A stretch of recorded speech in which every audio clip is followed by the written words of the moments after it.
Hey everybody, and welcome. Let me turn my windshield wipers off. Welcome to Walmart in Northport, Florida. We are here today to do some shopping. I have my first ever trail race this weekend. It is 10 miles and it's a night race. So I wanted to go here and pick up a few things. I need a new headlamp.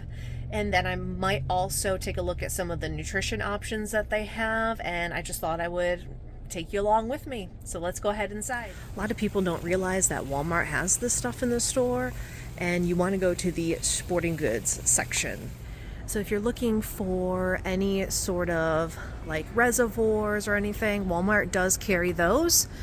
And for my event this weekend, I'm going to be using my I don't know what it's called. Running vest? Is that what it's called? I'm going to be using my hydration vest.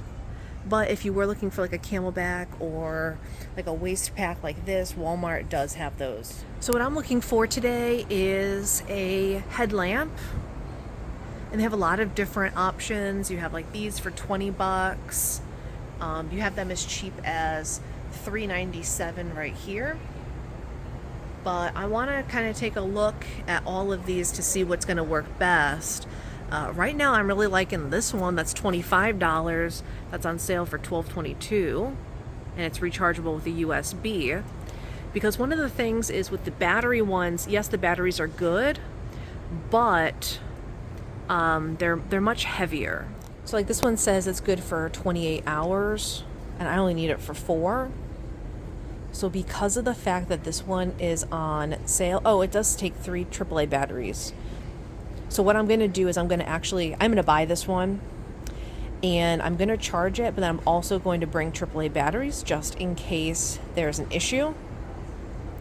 But I mean, you can go super cheap on it. You can go even down to this one that's $4 if you just needed something. But there is a pretty good selection at Walmart. Actually, I just saw this. They have these little tiny headlamps for $188, and they are super light. But this does take like the watch style batteries. So you can buy those at the Dollar Tree pretty cheaply, but this is a really lightweight option.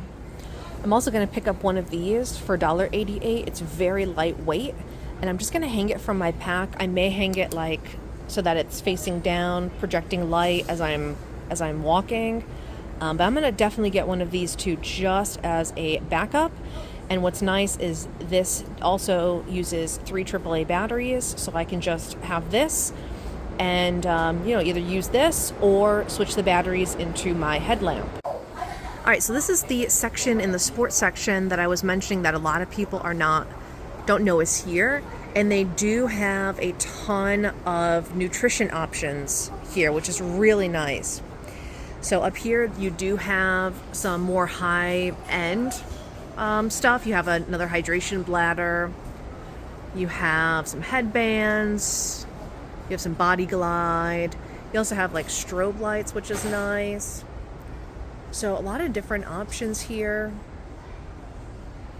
and this is all of the different nutrition that they have.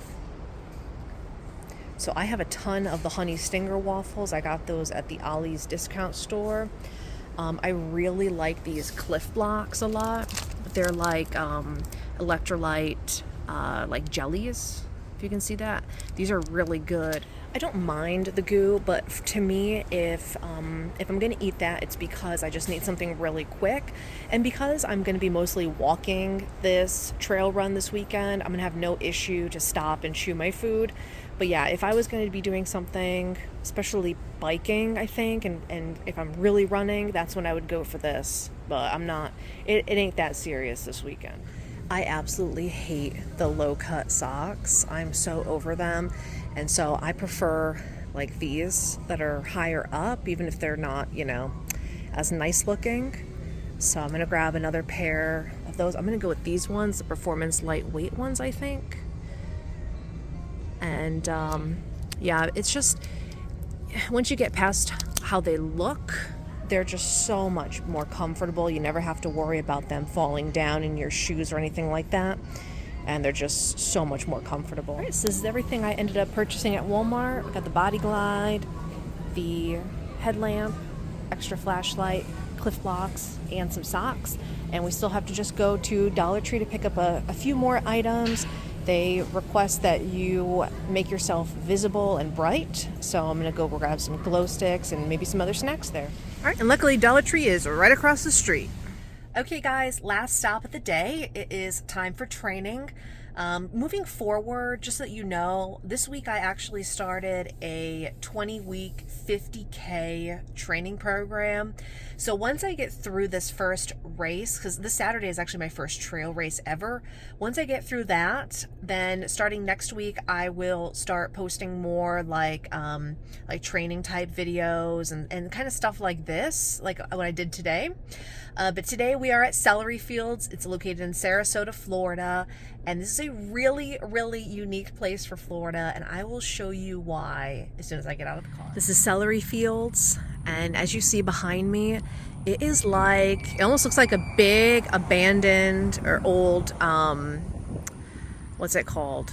Dump, for lack of a better term. But you actually can get a little bit of elevation here. So they have this one hill over here that there's all these signs I'll show you, like this is not a sanctioned walkway, blah blah blah, or they have a more gradual path that goes up the side of it. And then what there also is behind me across the street, you can see the crosswalks.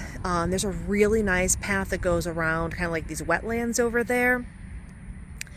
And then also, maybe I'll point it out when I'm up there. We've got some screaming kids on the top of the hill. Also, you have kind of like some of these berms over here. You have some walking trails as well. So there's also restrooms here, which is really nice. But yeah, I'll show you this sign that says like this is not a sanctioned hill or a path to go up and down.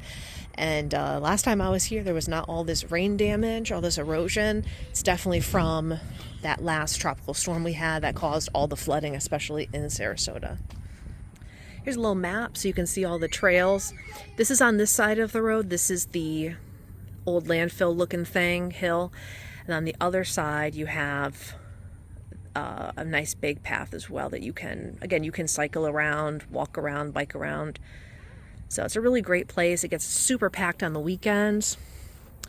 But if you come on the weekends and it's really packed, what I recommend is just parking along the side of the street. You can definitely park there. And of course, when you come at this time of the evening, you get a beautiful sunset from the you can really see how this got tore up. Like I said, this actually used to be a nice path.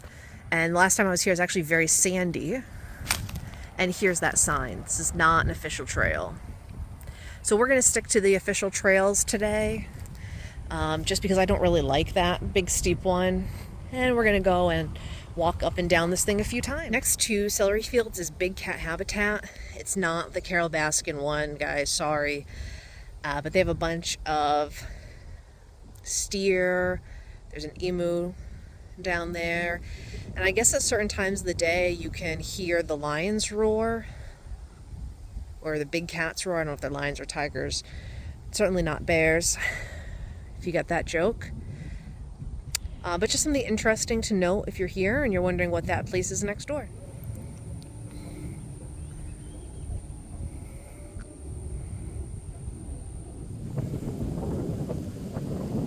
So there's lots of these little offshoots that you can take, which is nice because it just gives you a lot of opportunities to go up and down, and like I said, really get some good, elevation gains, which again is really challenging here in Florida. But we should have a really nice sunset later. I don't know if we'll be here that long. Really beautiful out here tonight after the torrential rain today. It's a really nice place to be. If you do come here in the evening, one thing you'll notice at the top is tons and tons of rabbits. So here's one little guy right here. But last time I came in the evening, they were just absolutely everywhere. Just another view. That's kind of like one of the main paths to come up to the top. that those people are on. They're looking at the sandhill cranes right now. Nice little rainbow. Oh, a double rainbow. You can kind of see the second one over there coming down the hill. I feel like when, you're trying to get into shape especially, and you're trying to work out, there's a balance between what your goals are and being realistic. So that's why, I'm doing a lot of walking right now, just trying to get the miles in, because the speed will come later. And I don't mind walking, but I hate running. So if I tell myself, oh, I'm going on a 5-mile walk, it's no problem, but a 5-mile run, there's no way I'm going to do that. So always kind of put into perspective, especially if you're starting out. And the most important thing is just to get out there. And I guess since this is my first training video, I guess I should say what my goal is. So my goal overall is, for right now, I'm not training for anything in particular. What I'm really training for is to be in a physical condition, again, that whatever I want to do, I can do with, some training. So for example, if I decide, my new goal is to go ride 100 miles on my bicycle, I want to be able to do that with a 2-month training. So I want to be in good enough shape. If I say I'm going to go, I see this, marathon I really want to do, okay, no problem. I can do that with a few months of training, specialized training. So that truly is my goal. And I'm, been struggling for a long time with setting up goals and really trying to determine what my main goal is. And that really is my main goal. So doing this 50K training plan is just going to get me closer to that goal, and it's something that I enjoy doing. I like being out and hiking and whatnot, and so that's why I'm choosing it. So if you're kind of on a similar path that I'm on right now, just think about what your overall goal is, and then figure out what type of exercise is going to get you there. The sun's definitely getting closer to setting, so the plan is now I'm going to go down back to the main entrance and then come up the same way, do a lap around, and then that'll be good for today. The sun's getting closer to setting now. And one thing I forgot to mention earlier, this lady just came in front of me at the bottom of the hill, and she has a weighted backpack. She has her hiking backpack on. So probably starting in 2 weeks, not next week, because the following Sunday I have my next duathlon. But probably the week after, when I do my walks, I will start to implement the backpack as well for added weight, because that's also supposed to help you with your kind of simulating, climbing, hiking mountains and stuff when you're on flat ground. It's supposed to build your leg muscles up and work your core and everything a bit better. So we'll also be adding that in as well. All right, and this will be our last shot of the sunset, because by the time I get to the other side, it's going to be all the way down. And of course, never does it justice on camera. All right, so that does it from Celery Fields. We just have one more stop today, and that is Racetrack. All right, now we really have the sunset behind me. It's beautiful, but it's kind of too bright. So here we are at Racetrack. The more of these videos I do, the more you'll notice that I like going to Racetrack afterwards if there's one nearby. Normally in the mornings I get an iced coffee, but it's after 8 p.m. so we're gonna go with their iced tea today as a little reward. So thanks so much for joining me on this kind of afternoon of appointments and my little training session. I hope to do more of these in the future. So if you thought it was interesting, just hit that like button so I know, and you can also comment below. It does help me out a lot. And I will see you on Saturday for that 10-mile race. I just wanted to show you real quick, just for reference, for this Saturday, that it's about 8:30 p.m. and this is how dark it is. So if it's gonna take me, it's probably gonna take me 3.5 hours to do the race. I'll probably be done about 10:30. So it's probably going to be almost exactly half in the light and half in the dark. So, I don't know, I was just driving, I was just thinking about it, and I was like, oh, let me just show, the light level.